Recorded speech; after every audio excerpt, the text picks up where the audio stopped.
chaque fois que quand je priais Dieu, que je demandais son intervention dans une situation, Dieu répondait. Dieu, il est fidèle. Et j'étais en train de me dire à moi-même, Seigneur, waouh, qu'est-ce que c'est qu'une grâce de se reposer sur toi? Qu'est-ce que c'est une grâce de pouvoir faire appel à toi dans toutes les situations de notre vie? Et à ce moment-là, alors que j'étais en fait justement en train de parler justement de ça au Seigneur, il y a deux versets principaux qui sont venus à mon esprit. Et parmi ces versets, qui sont pour moi comme un rappel de la fidélité du Seigneur, il y a celui qui est en Philippiens 4, versets 6 à 8. Je vais vous lire ces deux versets qui ne sont pas mon message, mais l'introduction dans mes messages. Philippiens 4, des versets 6 à 8. Il est écrit ceci. Ne vous inquiétez de rien, mais en toute chose, faites connaître vos besoins à Dieu par des prières et des supplications avec des actions de grâce. Et la paix de Dieu qui surpasse toute intelligence gardera vos cœurs et vos pensées en Jésus-Christ. Et le deuxième verset, qui est aussi l'un des versets que je fais appel quand je suis confronté à des difficultés, confronté à des oppressions particulièrement, il se trouve en 1 Pierre 5, 6 et 7. Humiliez-vous donc sous la puissante main de Dieu, afin qu'il vous élève au temps convenable, et déchargez-vous sur lui de tous vos soucis, car lui-même prend soin de vous. Ces deux versets-là, parmi tant d'autres, sont des versets qui sont pour moi comme des piliers et qui me rappellent une chose. Cela ne veut pas dire que je ne vais pas rencontrer des problèmes. Cela ne veut pas dire que je ne peux rencontrer des difficultés, des oppressions ou des oppositions. Mais ces paroles me disent qu'en toute chose, c'est-à-dire en toute chose, je peux me reposer sous ce grand Dieu. Et alors que j'étais en train de remémorer ces belles paroles, de comprendre cette grâce de pouvoir se reposer sur l'Éternel, cette grâce de pouvoir avoir cette espérance au-delà de toute espérance, j'ai entendu une parole qui me dit au fond de moi-même, mais que fais-tu de tous ceux qui ne connaissent pas encore Dieu? Que fais-tu de tous ceux pour qui la vie est difficile, qui vivent dans l'angoisse, le stress, le désarroi, la tristesse et toute forme de problème et qui ne connaissent pas encore Dieu? C'est-à-dire que ceux-là n'ont pas encore l'espérance que tu as. Cette question était comme un cri du cœur de Dieu pour les âmes qui sont en train de se perdre. Et c'est pour ça que le message que j'ai choisi d'écrire à partir de cette méditation, je l'ai intitulé « Les semeurs de Dieu ». Les semeurs de Dieu. Et afin de développer ce texte, plutôt cette thématique sur les semeurs de Dieu, nous allons prendre mon texte de base qui se trouve dans le livre de Marc. Marc 16, des versets 15 à 16. Marc 16, des versets 15 à 16. Je lis la parole. Puis il leur dit, allez par tout le monde et prêchez la bonne nouvelle à toute la création. Celui qui croira et qui sera baptisé sera sauvé, mais celui qui ne croira pas sera condamné. Il est important de placer ce texte dans son contexte. À savoir que ici, c'est Jésus-Christ qui parlait et il parlait à ses disciples. À quel moment parlait-il à ses disciples? Il parlait à ses disciples juste avant son ascension, juste avant son enlèvement. Il faut savoir qu'il était déjà mort à la Pâque, il a été crucifié à la croix, il a été enseveli dans le tombeau. Le troisième jour, il ressuscitait. Et après, il est resté 40 jours avec ses disciples afin de leur donner d'autres instructions et de leur rappeler ce qu'il leur avait déjà dit. Et ici, cette scène se passe juste avant l'enlèvement de Christ, avant qu'il reparte au Père pour être assis à la droite de Dieu. Donc ici, c'est l'une des dernières recommandations. Que dirais-je? C'est l'un des derniers commandements que Christ a donné à ses disciples. Allez par tout le monde, prêchez la bonne nouvelle à toute la création. Quelle est cette bonne nouvelle? Quelle est donc cette bonne nouvelle? Que le Fils de Dieu, Jésus-Christ, il s'est fait chair dans le corps d'un homme qu'on a appelé Emmanuel, Dieu parmi nous. Il s'est donné lui-même, il s'est livré en sacrifice. Il a versé son sang afin que quiconque croira en ce nom-là soit sauvé et ait la vie éternelle. Voici ce qu'était cette bonne nouvelle. Voyez-vous, volontairement, j'ai fait abstraction du verset 17 que je vais vous lire de ce passage. Et je vais vous expliquer pourquoi. Le verset 17 dit ceci. Voici les miracles qui accompagneront ceux qui auront cru en mon nom. Ils chasseront les démons, ils parleront de nouvelles langues, ils saisiront des serpents. S'ils boivent quelques breuvages mortels, il ne leur fera point de mal. Ils imposeront les mains aux malades et les malades seront guéris. La raison pour laquelle je n'ai pas concentré mon message sur ce verset, c'est parce que je me suis rendu compte que beaucoup de chrétiens se sont mis à courir après les signes, les miracles et les prodiges, c'est-à-dire après la manifestation de ces choses-là. La puissance pour guérir, la puissance pour pouvoir délivrer, la puissance pour ceci. Je ne dis pas que c'est mal en soi. Oh non, c'est une bonne chose. Mais ce verset-là, si vous remarquez, il est consécutif au verset 15 et 16. C'est-à-dire que beaucoup se sont mis à courir après la manifestation des signes, mais entre-temps, ils ont oublié quelle était la mission première. Ils ont oublié que la mission première était d'aller annoncer la bonne nouvelle. Beaucoup ont cherché à manifester les signes, mais ils ont oublié que les signes, en fait, accompagnaient la parole, accompagnaient la bonne nouvelle. Et le Seigneur me mettait à cœur de parler aujourd'hui de la semence, donc de semer Dieu. En vérité, semer Dieu, c'est annoncer sa parole. Semer Dieu, c'est semer sa parole. Semer Dieu, c'est l'annoncer lui-même. Pourquoi Dieu veut qu'on le sème? Pourquoi Dieu veut qu'on annonce sa parole? Je vais vous dire une chose, c'est que l'enlèvement de Christ était un marqueur du temps. C'était un marqueur de temps. À savoir qu'à son enlèvement, il y a un compte à rebours qui s'est déclenché. Ce compte à rebours détermine un temps qui prendra sa fin à son retour. C'est pour ça que nous disons que nous sommes dans le temps de la grâce, ou encore le temps de la dispensation de la grâce, ou encore le temps de la dispensation du Saint-Esprit. Pourquoi nous sommes dans ce temps-là? Parce que c'est le temps où tous ceux qui vont recevoir la parole de Dieu et qui croiront en cette parole seront sauvés par le moyen de la grâce, de la foi qu'ils vont produire à partir de cette parole-là. Voyez-vous, depuis l'ascension de Christ, il y a environ 2000 ans, je pense que nous sommes encore plus proches de son retour aujourd'hui. C'est que le temps est en train de s'accélérer et il y a des âmes qui sont en train de se perdre et Dieu nous dit, Dieu nous parle à nous-mêmes et il dit, prêchez la parole parce que sans la parole, il ne peut pas y avoir de salut. Prêchez la parole parce que sans la parole, en gros, on dit que la foi vient de ce qu'on entend vient de la parole de Dieu. Si personne n'entend la parole de Dieu, comment peut-il développer la foi? Dieu nous demande à notre génération qui est encore plus proche du temps de la fin, de cette accélération finale, de prêcher sa parole, de porter sa parole vers ceux qui n'ont pas encore reçu. Pourquoi j'ai pris le thème de semeur de Dieu? C'est parce que, en réfléchissant sur cette parole, j'ai compris que la parole de Dieu est véritablement une semence. La parole de Dieu est véritablement une semence. Moi, je viens d'une famille d'agriculteurs. Ma mère était maraîchère, mon père cultivait la canne à sucre tout en étant charpentier. Et s'il y a une chose que j'ai appris, c'est que vous ne pouvez pas avoir de moisson sans semaille. Vous ne pouvez rien moissonner si vous n'avez pas semé. La parole de Dieu est une semence.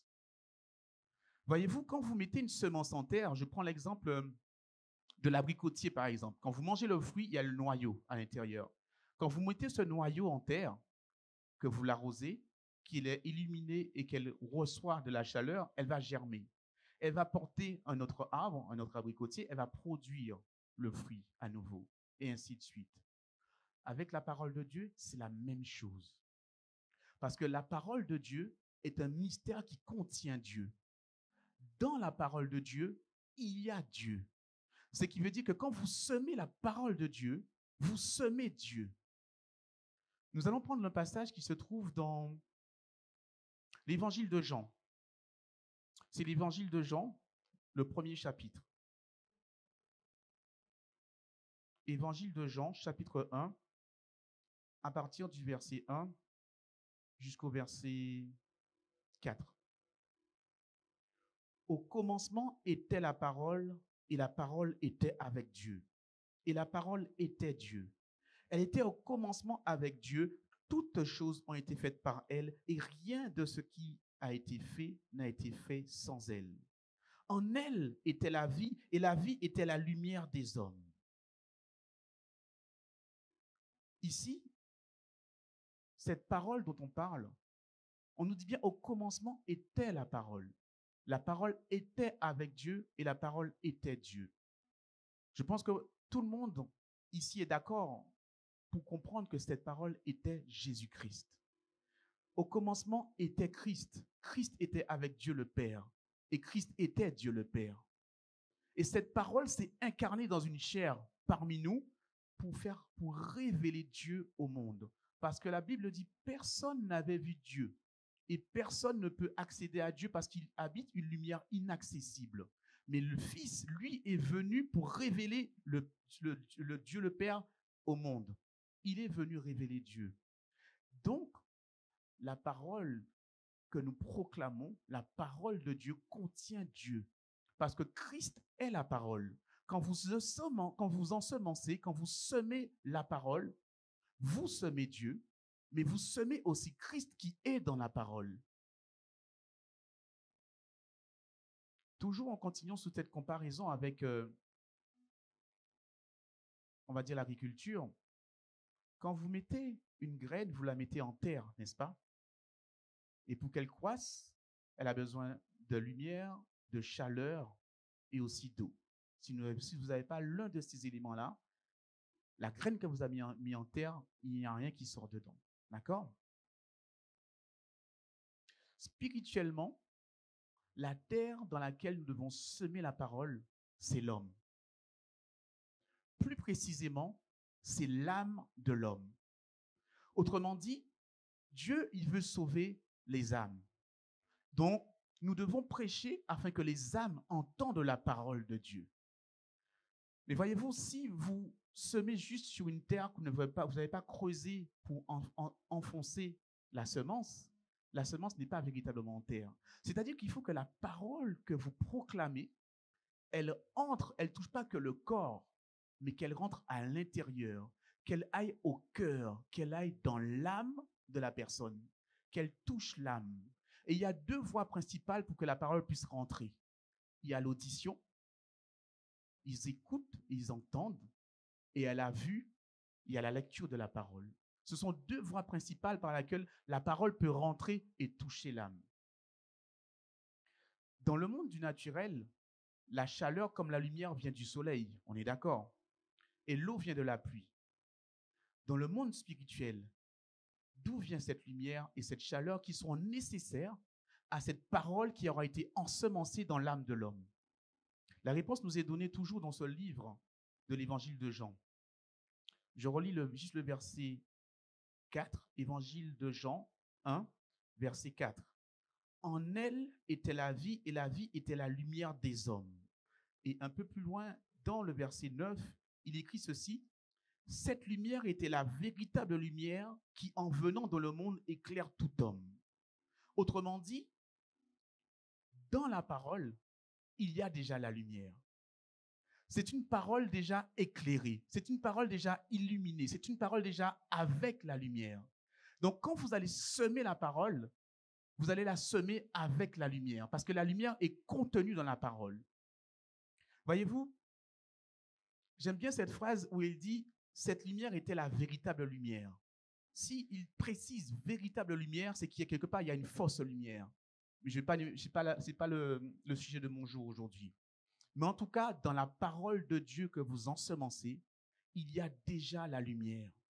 Il y a déjà cette lumière qui doit éclairer cette semence afin que cette semence puisse germer. Je vous ai dit aussi que la semence a besoin de chaleur. Le soleil produit la lumière et la chaleur. Mais d'où viendra la chaleur? En vérité, cette chaleur vient de Dieu. C'est l'amour de Dieu contenu dans sa parole. C'est l'amour de Dieu contenu dans sa parole qui est cette chaleur. La Bible nous dit que Dieu a tant aimé, il a tant aimé le monde qu'il a donné son Fils en sacrifice. Donc, il a donné quoi? La parole. Parce qu'on a vu tout à l'heure là que Christ est la parole, Christ est le Fils de Dieu.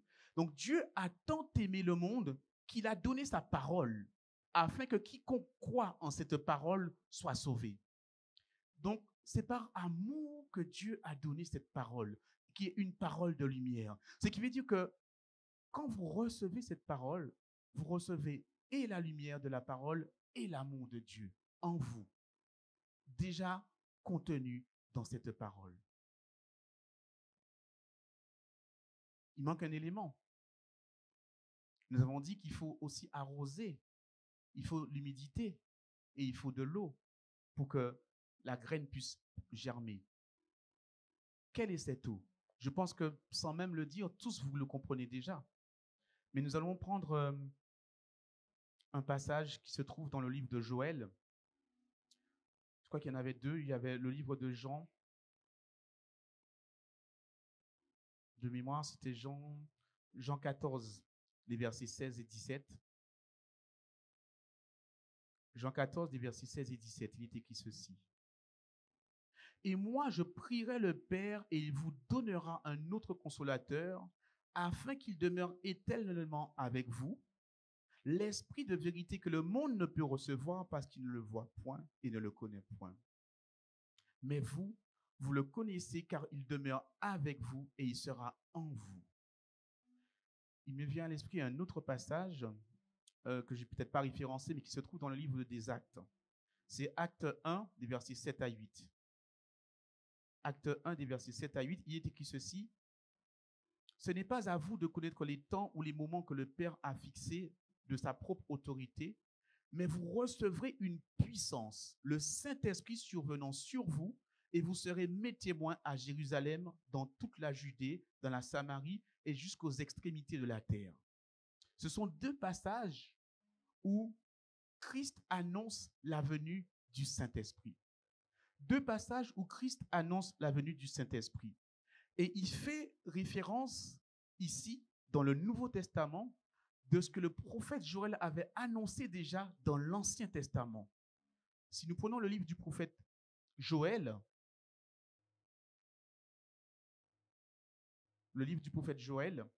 Joël 2, des versets 28 à 29, Joël 2, des versets 28 à 29. Je lis la parole.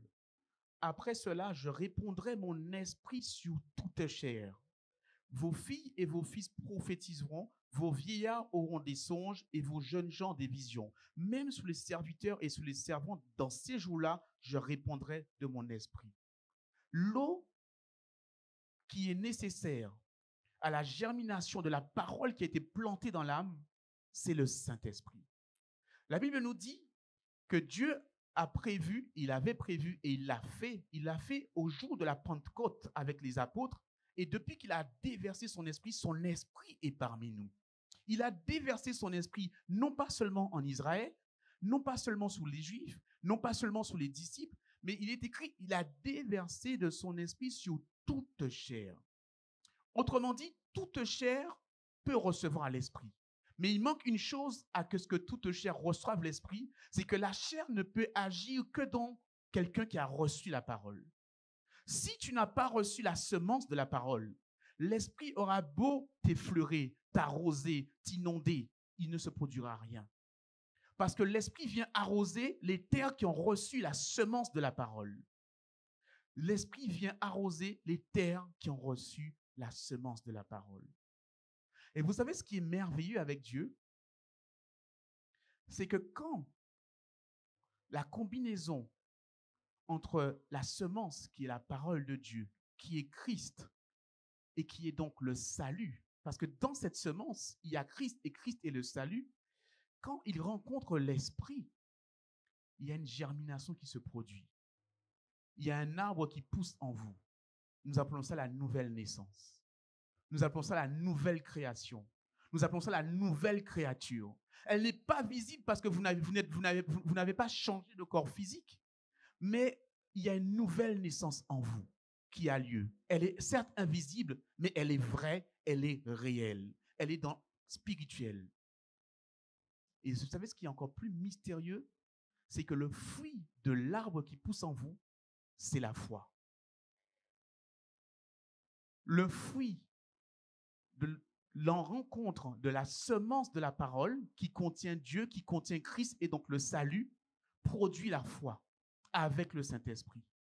Parce que la Bible dit, c'est par la foi que nous serons sauvés. Je vous ai dit que Christ a été enlevé et c'était un marqueur de temps. Ce marqueur de temps, jusqu'à son retour, avant qu'il y ait eu le jugement de Dieu, le temps de la colère de Dieu qui va se déverser sur le monde, il va y avoir la grande moisson de Dieu. Dieu va moissonner. Il va moissonner l'Église. Il va moissonner l'épouse de son Fils. L'épouse de son Fils est constituée de tous ceux qui auront reçu cette parole et qui auront cru en cette parole et qui auront développé un fruit qu'on pourra récolter qui s'appelle la foi.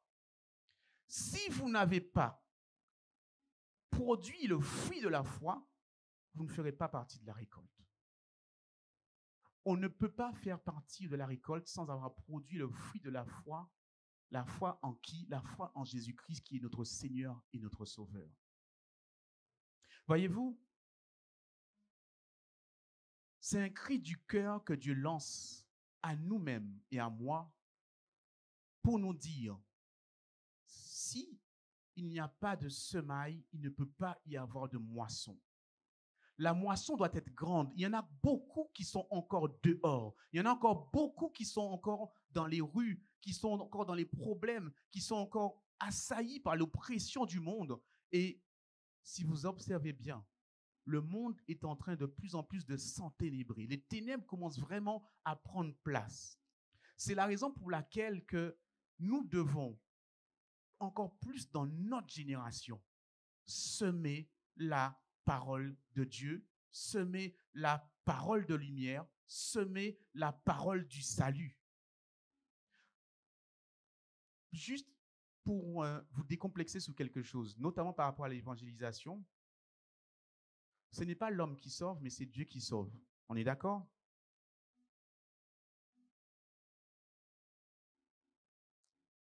Nous ne contrôlons pas la qualité de la terre dans laquelle nous allons semer.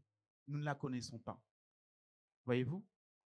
Nous ne connaissons pas, à prime abord, la qualité de la terre sur laquelle nous allons semer. Mais cela ne nous regarde pas. Parce que Dieu nous a juste donné un commandement, semer sa parole.